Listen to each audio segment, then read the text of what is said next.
咱台湾对去年开始头一摆出现人口负成长，这少年人无想要生囝的问题是愈来愈严重。伫咧咱台湾尾的屏东已经是少连续19年人口负成长，虽然有奖励生囝的补助，不过犹原拢无效。咱来赶紧来关心这款的危机。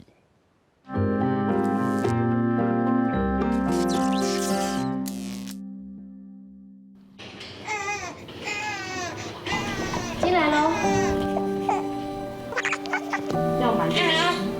潘小姐手抱的是伊要满月的查某囝，实在真高水。伊今年26，这是伊头一胎。最主要是经济问题比较严重啊，要看自己的经济能力到哪里。你可能如果你连你自己都照顾不了，就当然没办法生小孩。要生无，敢要生第二胎？伊讲出少年人上烦恼的就是经济，无怪即马台湾囡仔哪生哪少。 屏东市这间妇产科病院开业超过20档，以前来这看，规间满满拢红婴仔，即马红婴仔一年比一年搁较少。较早好的时拢250个到300个一个月，即马逐个月拢无到100，所以机器是有来落足济啦。对数字来看，屏东人口伫1997上济，有91万3000多人。不过2002年开始，人口就一直减，到2019年年底，剩81万9000人。 对高峰到今，拢总减买10万人，而且是连续19年负成长。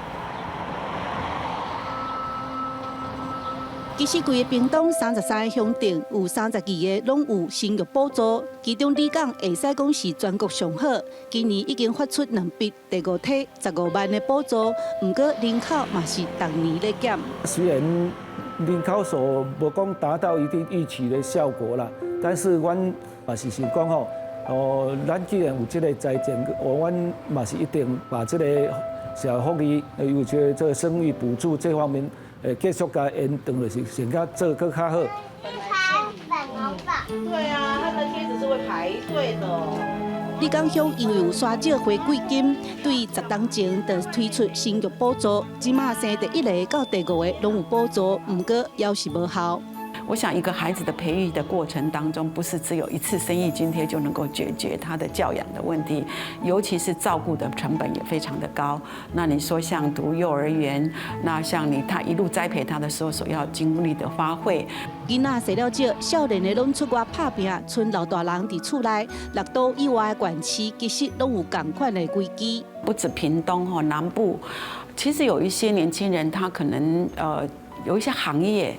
它其实就在北部才有机会，产业的失衡，包括区域的一个不平均发展所造成的结果，都是促成这种就是高龄少子化的一个在屏东县加速的一个主要的原因。